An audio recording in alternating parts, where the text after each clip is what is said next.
Numérique, 6e du genre, c'est parti avec au programme l'international Connecting Day, de la magie, de la start-up très en vogue et de la Digital Week en folie.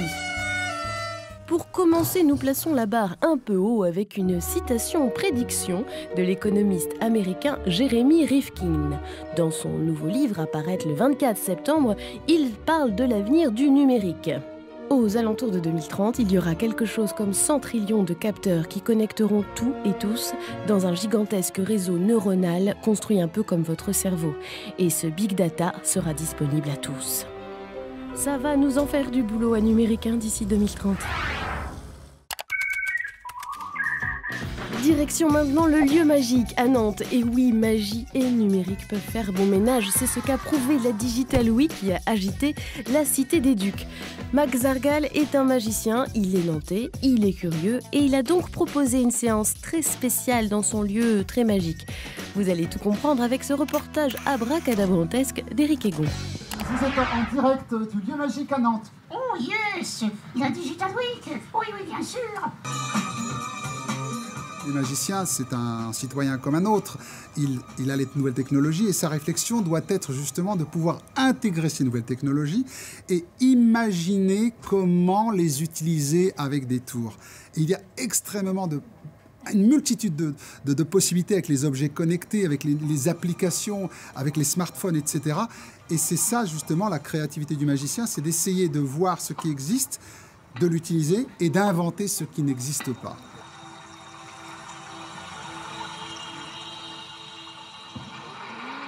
La pression atmosphérique, le magnétisme, l'électromagnétisme surtout a été beaucoup utilisé en magie lorsqu'il est apparu. Ce qu'on ignore aussi, c'est que la magie, il y a par exemple un mathématicien, Ozanam, qui a une rue ici à Nantes. C'est un mathématicien qui a laissé des théorèmes, qui a fait beaucoup de choses. Il a écrit un des premiers livres en langue française sur la magie qui s'intitule « Récréation physique et mathématique ». Donc toujours cette histoire de science et magie.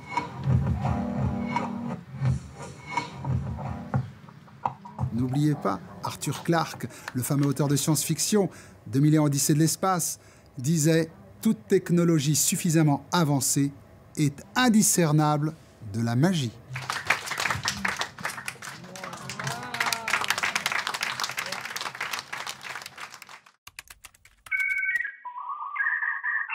Se développer à l'international, trop facile, même pour les geeks. La Chambre de commerce et d'industrie propose le 2 octobre son traditionnel international Connecting Day, ou comment en une journée échanger, s'informer, s'organiser pour s'exporter.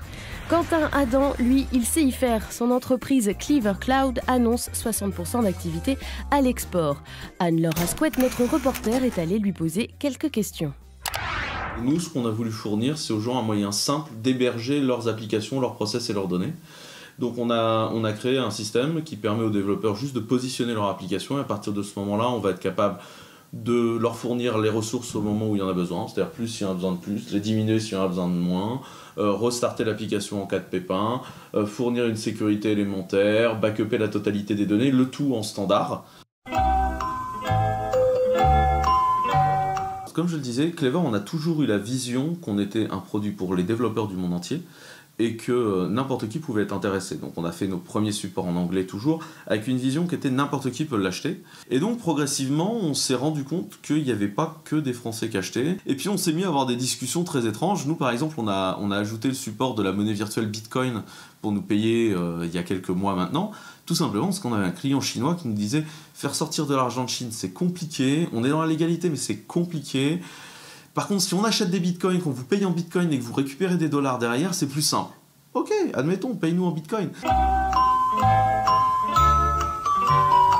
Oui, dans l'Ouest, dans le numérique, il y a des gens qui ont la vision internationale, il y a des gens qui parlent anglais et il y a des gens qui vont s'arracher pour attaquer des contrats internationaux. Avant, il fallait qu'on soit maître de notre région pour attaquer la région d'après, devenir national, international. Aujourd'hui, on peut toucher via Internet, via des moyens de communication, et même l'état d'esprit des gens sur la planète est en train de changer. On peut toucher des gens qui sont en proximité culturelle, en proximité de mindset, et non pas des gens qui sont en proximité géographique. Et donc une petite boîte peut parfois se faire plus de clients à l'international qu'au local, et je pense que c'est ça l'idée. Après tout, Mireille Mathieu est une star au Japon. Pourquoi est-ce que les boîtes locales ne seraient pas capables de faire plus d'argent à l'étranger qu'ici ?